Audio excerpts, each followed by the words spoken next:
Well, what's on the agenda for today? We've got parts. And there's the old blue Chevy. Let's get into it.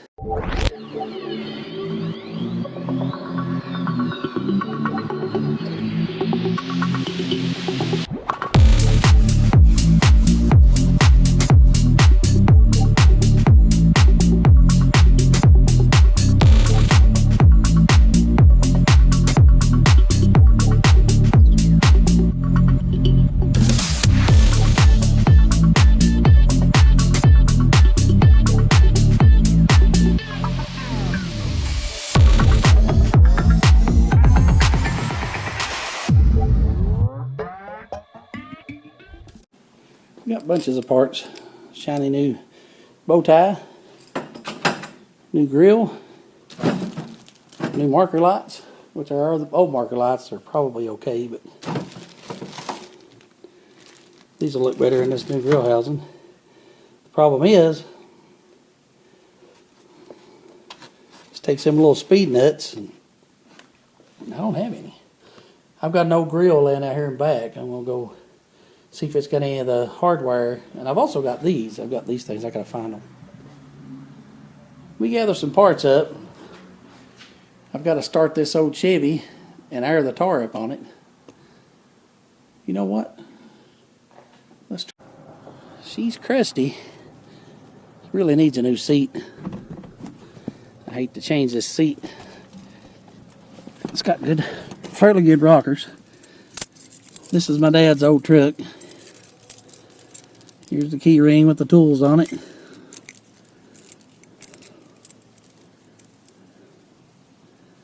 I don't know if you can see that.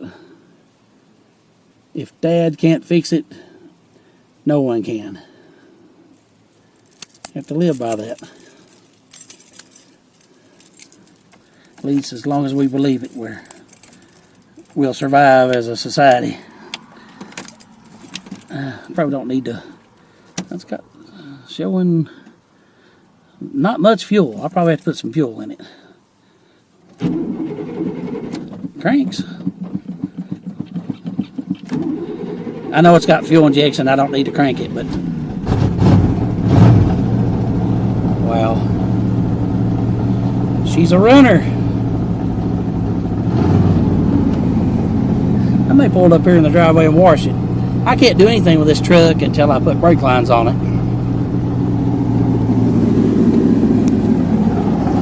Smoky.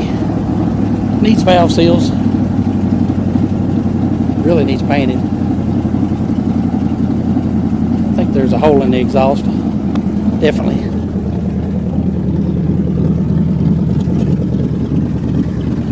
Flat tar.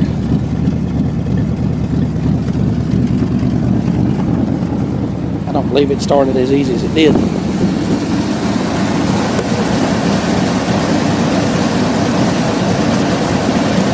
It's on fast idle. It'll chill out here in a minute.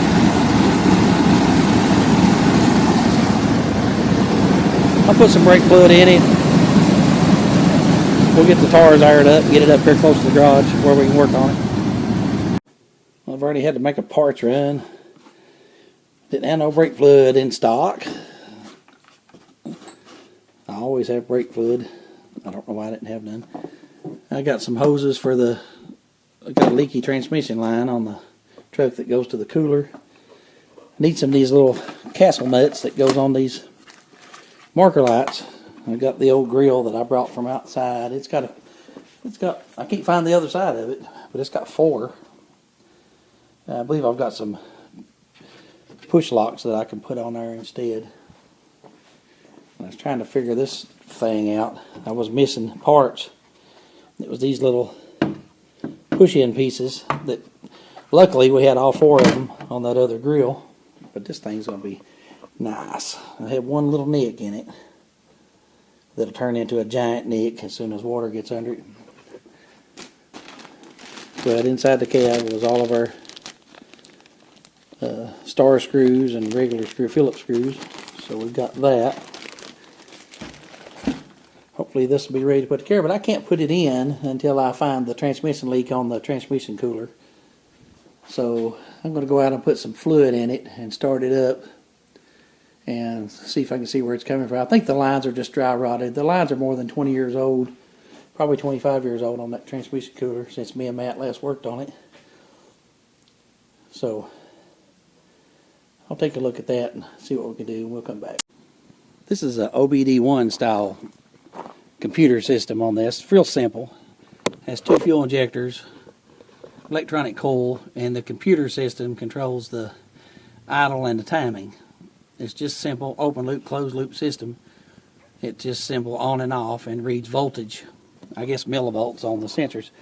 The code 44 could mean a bad O2 sensor, but on this truck it could also be a fuel injector misfiring, a vacuum leak, could be any number of things, low fuel pressure, because this thing had fuel put in it, and probably, I don't know, we run it some last year, but I didn't put any fuel in it. Probably been 5 or 6 years since any fuel put in. I put some in today, but it could be that. More than likely, it's going to be some type of vacuum leak or the O2 sensor wiring. I can see a sensor down there. I'm guessing that's it, and the cap's pulled off of it. Let's see if there's one on the other side. Must just be that one. So it could be that. And the way you check the code on these are easy to pull codes from. You just need this little, looks like a key, but it's got a little forked end on it.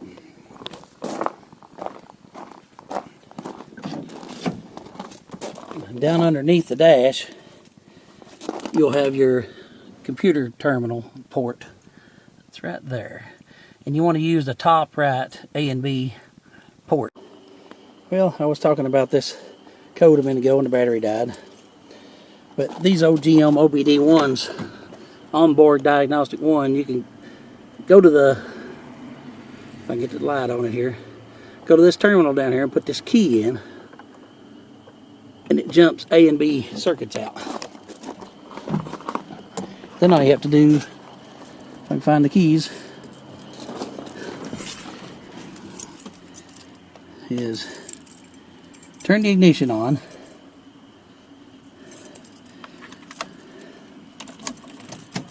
With that shorted out, the ignition will flash a service engine light.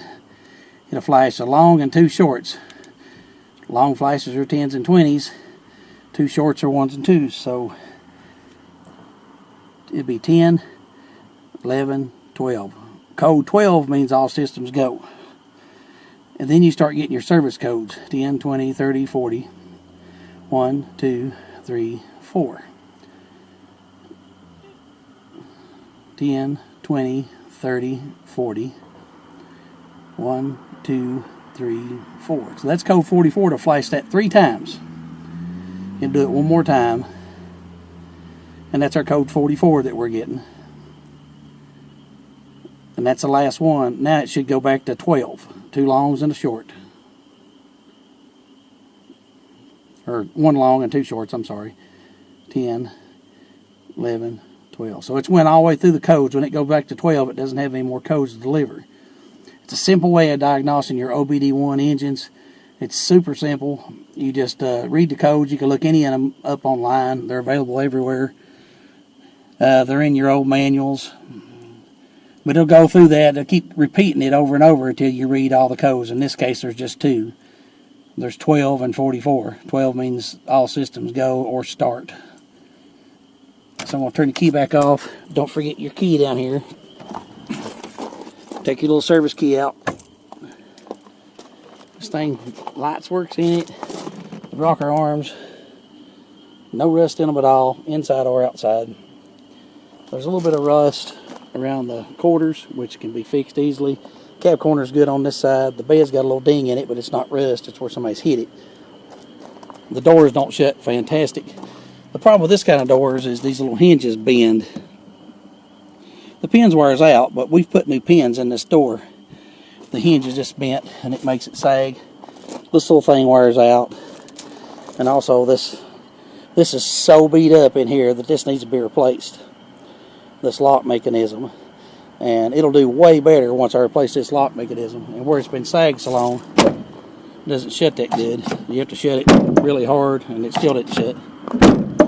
It still didn't shut. So it's more the lock than it is the sagging hinges. The door is still, you can see that it's down.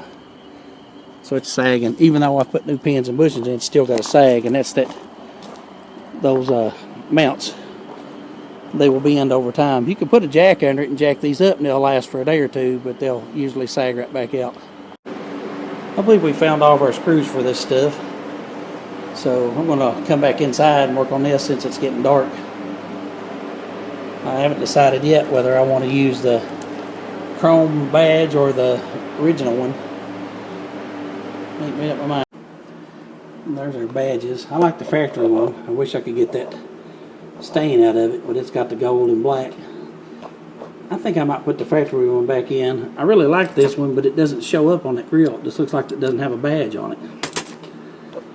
Meanwhile, I've been ordering stuff, and this is a brake press. It's for flaring your brake lines. I've got the old flaring tool, but I don't recommend it. I got some Nycop. I got under the truck right at the end to see where the leak was, and it's conveniently located right behind the gas tank, so which is perfect. And it probably needs about a 6 or 7 foot piece of line. I've got some of this 3/16 Nycop I'm going to use. It's nickel copper. I guess it says here nickel copper. Got transmission fluid on it. 3/16. I got some quarter in there too. I'm not sure what size it is. I believe it's 3/16. But I've got all the fittings here. One of these assorted kits. This all come from the same place. 4 lifetime lines, I believe. This stuff won't corrode as bad as copper lines. It holds a lot more pressure, but it's easy to bend. And you get this little kit. This is just like the Eastwood kit. It's not the Eastwood kit. It's a brand similar to it. It comes with these dies. And you can see on these dies, they'll say like 3/16. It's even stamped inside. It says 3/16. Now you got a 45-degree double bevel flare, or you can do a bubble. And I'll show you that in a second. Or you can do this DIN, which is international standard. That DIN, European cars will have that. If you'll notice, the shoulder is square, and this one has a 45-degree like flute in it. It's hard to see really, but you want to use on domestic cars and some Japanese cars. You use this 45-degree flare, and you can see on this piece that it has a what they call a double bevel. And all it means is you've made the bevel fold back in on itself, and this 45-degree nut, it fits right inside there. And then you've got a 45-degree nipple inside of your brake line that this rests on, and you don't have to tighten it a whole lot with these copper lines. It'll seal right up. It holds a lot of pressure. But you do that with these little dies here. You just lay it inside there and put it together. And then you put it in your brake press. And this is the easiest system that I found. And I stuck it out a little bit. This ain't a very straight line that I've got. I stuck it out just a little bit past the tip there, and I'll show you why you do that. You fold this over, and this is what holds the dies together. Then you push this pin in, and now this is locked. And just tighten it ever so slightly, but you don't want to tighten it all the way up yet. You go to this piece here, and this has what they call Operation 0, and it's just a flat piece. And all that flat is doing is when you push it in, it just makes sure that that line is flush with the front of your die. So that's flush. Now I want to lock this down, lock this piece of line in. I've already cut and cleaned that line. Oops, it's kind of coming loose on me. I'm going to tighten it down pretty good. And now you want to go to, that's a 3/16 line, so you want to go to 3/16 Operation 1. Pretty simple. 3/16 Operation 1, and what that does, that'll give you a bubble. It'll roll it in on itself and give it a bubble flare. You want to push it all the way till it bottoms out. That feels like it's at the bottom. So inside there, it's hard to see. I don't want to take it out because I don't want to lose the position. If you can see it, inside there, there's a bubble flare in there. And that's the European standard, but I don't think the bubble flyer for European has the 45-degree bevel on it. I think it has the DIM, which is a flat bevel on the back, or not a bevel at all. So next you go to operation 2, 3/16. I can't see it when I'm looking down at it. Operation 2, 3/16. And all that is just a point. And that's going to drive your bevel back inside of the line. So I'm going to push that in there until I feel it giving me total resistance. It's bottomed out. Now what I was supposed to have done, I didn't do it because it's an old junky piece of line.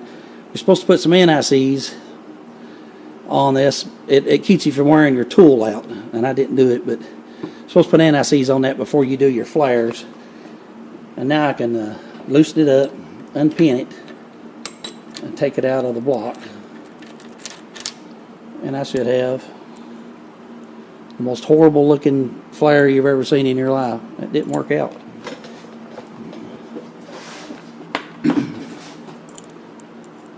That just looks terrible. It's all pregnated around the bottom. Did I mix my dyes up?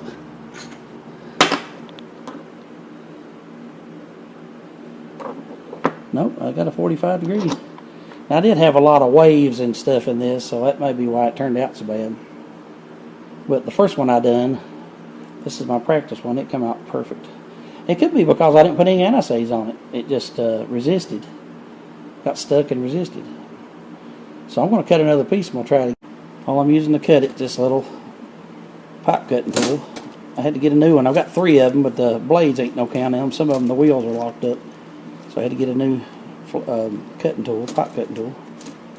You can get these at any big box store or any hardware store.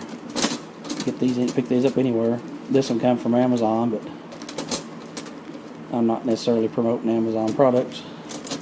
You can get them anywhere you like.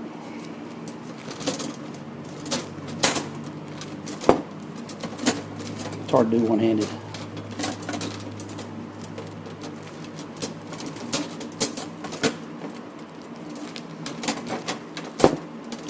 It's getting there. Or is it? It finally came off of there. Now I've got this tool here that has a outside cleaner and an inside reamer. It's hard to see. Maybe I can pop it out here.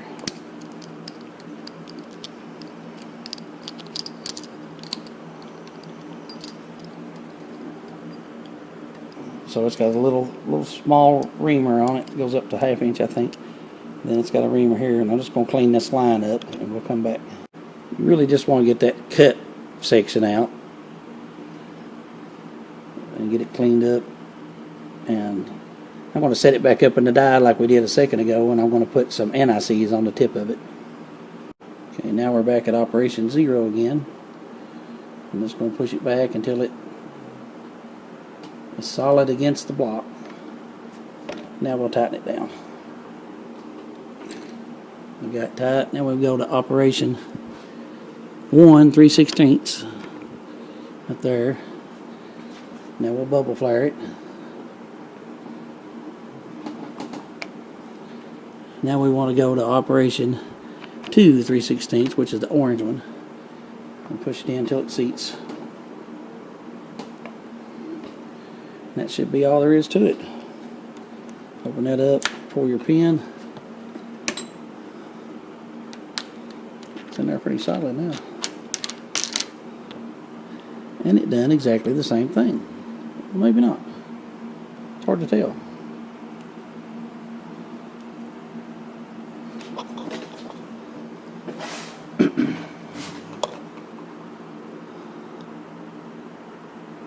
I'm obviously doing something wrong, because it's not getting, the chamfer's not coming out right on it. It's making this big knot in it. It folded in on itself awesome, but I don't think a nut's going to go up on there. Let me get a 3/16 nut out of here.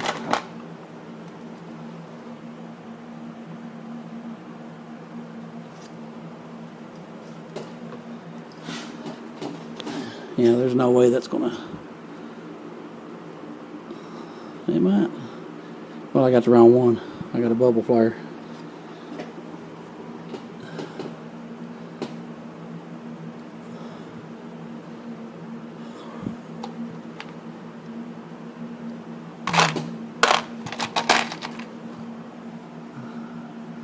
.3/16 inverted flare, and that's 10 millimeter.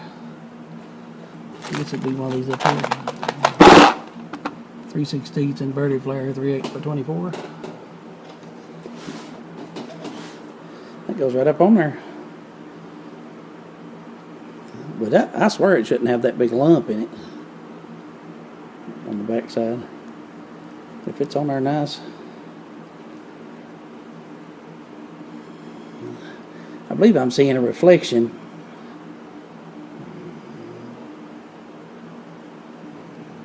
That's what it is. I'm seeing a reflection. I thought it had a big lump on it. It's just a reflection. Maybe the other one turned out the same way.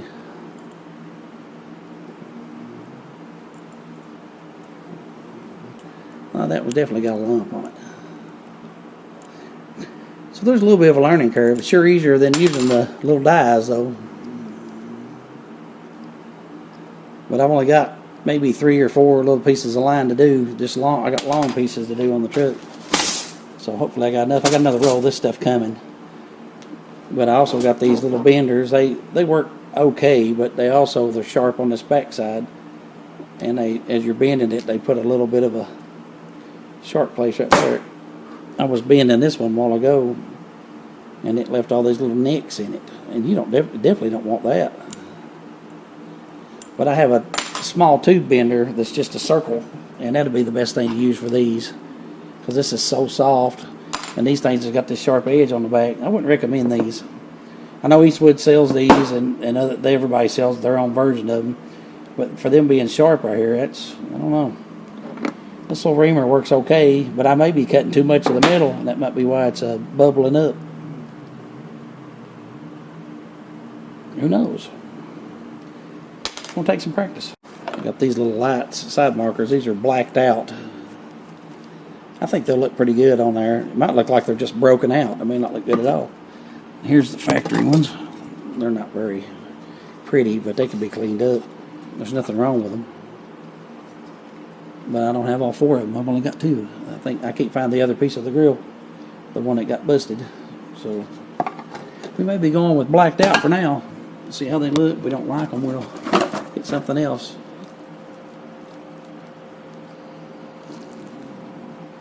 Made in China. Feiberg. So Feiberg's in China, I guess. But with this brake kit, you got all kinds of different dies you can use. You've got 1/4 inch DINs, the square shoulder for the bubble flare.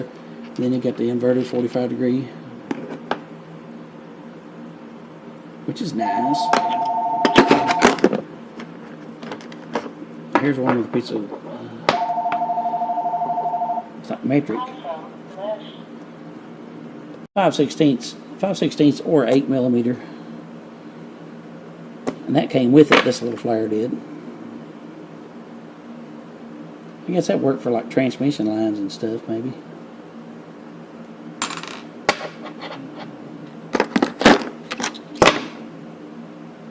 And then you got a 3/8. It only has just one end. 3/8 45 degree. I don't know that I've used a 3/8 line. Maybe that's what transmission lines are. And this is 1/4 inch. It's got a DIN on one side. And it's 6.35 millimeter. You can also use metric. The 3/16 line, you can use metric fittings. That's why I've got metric and standard fittings, because Matt's truck uses the 10 millimeter, just the 45 degree 10 millimeter. Now I think there's some 37 degree stuff out there that's like hot rod stuff. I don't know if anything on the Nova's like that. The Nova's out, by the way. It's not here. It's out getting a shakedown run. My grandson drove it to work. It ain't been drove this spring yet, so the Nova's gone. Maybe it'll come back in one piece, hopefully. But I did want to talk about this brake line thing a little bit. I've got to cut me a line out and make one tomorrow. I better practice a little bit first. I guess we'll pick this back up tomorrow when I get ready to put the brake lines on. It might be a few seconds for you, but it'll be in the morning for me. Well, here's the old brake line off the Chevy. There's a hole right here. It was right behind the gas tank, naturally. Had one union in it, and I never got that union out because it was hanging on the gas tank brackets. This thing's probably 10, 12 foot long. We did get the grill in the truck. No side marker lights. I did get the other line made up and put on. You can see there's a torch, side cutters, vice grips, fluid everywhere. It got ugly. I only know 2 languages, English and bad English, and I didn't want the bad English to be on camera. So I got the other line on, and as soon as we put pressure on it, it's down in here, that one that goes across the rear end there to this wheel popped just as soon as we got it bled. So I got 2 more lines to make. I'm going to make the rear end ones. I'll probably change that rubber hose on the rear end. But that's all I can do this weekend. I did get the grill on. I found the hardware for it. The badge that I ordered with the grill doesn't even fit. Fits the holes, but it doesn't sit down in the recess like it's supposed to. I got that Argent grill like it's supposed to be. Got new marker lights. It's going to look pretty good. I mean, it's a rough old truck, but it's solid. I think I've got one rust hole over here in this cab corner. And then I've got rust over top of the fenders, but the inner fenders are good, so I'll be putting some patch panels in. I'll fix this one of these days. I said before, it is my dad's old truck, and I really want to get this thing back right. Working around under it, though, realistically, the motor, rear mains out of the motor, it's pouring oil out. There's oil pouring out of the transmission. Transmission's been rebuilt years ago. I decided I'm going to go ahead and pull the engine and have the transmission going through, and I'm going to go through the motor myself.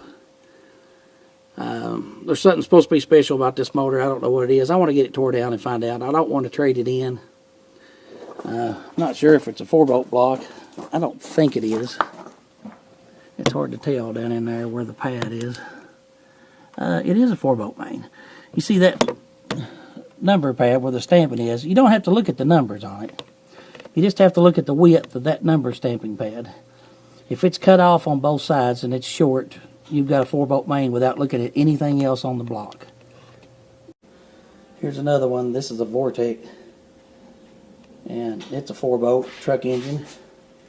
I've got another one here. We'll look. There's another one with a short. It's got a short stamping. It's only like 1.5 inches long. This is definitely a 4-bolt. I know it is because I've got the pan off of it. But also on the side of the block, if it's a 4-bolt main, it'll have 010 stamped on the side of the block. And I think part of the engine number would be like 0001 or something. There's always a 010 inside of the block, and that number pad where the water pump bolts on is always, in my experience, a short number pad. I got another block somewhere that's got the long pad, and it's a 350 with a 2-bolt. I've never seen one in the past that had the short pad that was a 2-bolt main, but of course in later years they may have changed it, may have changed the way they cut these blocks. I don't know, but we'll find out in the future. I'll get this out and we'll go through this mystery motor and try to find out what made it so special, why it would pull up this big mountain we got around here with a boat on the back and pass everything on the road. It's almost the 20th anniversary of my ticket in this truck, my first speeding ticket. That'll be in, I guess, June. It'll be 20 years since I got a ticket. I got a ticket for speeding and reckless driving, drag racing. It was everything, but they reduced it all down. I think they ended up throwing it all out, but it's still on my driving record. I think what got it threw out is he put faulty equipment on the truck, and there was nothing about the truck that had faulty equipment, and he couldn't remember. The state policeman couldn't remember what the faulty equipment was, so they tossed it out. But it's still there. It's still on my record, even though I didn't pay a fine. 20 years later, you can do a background check, and the only thing on my record is speeding and reckless driving and faulty equipment, and no charges. And I won, by the way. The boy was driving a brand new 2002 truck, and He's a little teenager, and I beat him by 10 car lengths. And then the state police got behind me and took us both back to the state police station. He left and made us sit there for 30 minutes like two scolded children. We had to sit and wait on our fate. I was 33 years old, and I felt like a child, but I was doing childish things, so I got what I deserved. I know this truck's fast. I don't know why. We'll break into it and find out. It does have the 4-speed. It's got the overdrive automatic transmission. I guess it's a 700 R4 in this truck. But it starts right up. It does need an oxygen sensor. Since I'm going to have to go through and put sensors and fix all the vacuum leaks and put new exhaust on, I'm just going to tear it out and redo it and take my time. I've had 20 years to redo it, so I'm just going to do it. Take my time and find out. We'll find out together what the mystery is. Well, thanks everybody for riding along. Stay tuned. We'll have more on this truck. I got more parts coming. Getting ready to order more. And I wanted to show using our little brake thing. I finally figured out what I was doing wrong on our brake tool. I wasn't pressing it hard enough, and it was leaving that dent in the bottom of it. But this thing has, I think it's got Keystone wheels on it. It's a good old truck. It's beat up, but I'll never part with it. I'll drive it until it rots into the ground. And that, I looked under the frame's good. It's got a little bit of rot on the frame back there around the bumper where mud lays, but there's no rot underneath. The rockers are good. I think I can get this door open. That rocker's bad. The rocker on the other side's good. I'll put a rocker and a cab corner in this. I'm going to take the bed off. It's had straps put on it, and it's damaged. They put straps underneath the edge of the lip, and it's damaged it, but I think I'll fix that best I can, then put bed caps on it. It's had this mat in it its whole life. And the bed's practically perfect. There's not a dent in it. And I've really worked this truck, and so's my dad. For it to not have a bunch of dents in it is amazing. Tailgate, not so much. I don't believe there's any rust in this bed either. There's some here over the fenders, which will be easy to fix. Tailgate's ugly, but it's in good shape. A little bit of rust right here where this trim is. Easy fix. It'll all be fixed someday. But thanks for riding along, guys. I do appreciate you hanging out. If you're subscribed, check and make sure that you're still subscribed. The algorithm on YouTube is kicking people off as fast as you're subscribed. I don't know why it's doing it. It's unsubscribing people. Check and hit that bell notification every time we post a new video. It'll give you a notification. You can watch it and hang around with us. You guys have a good weekend. Stay clean, everybody.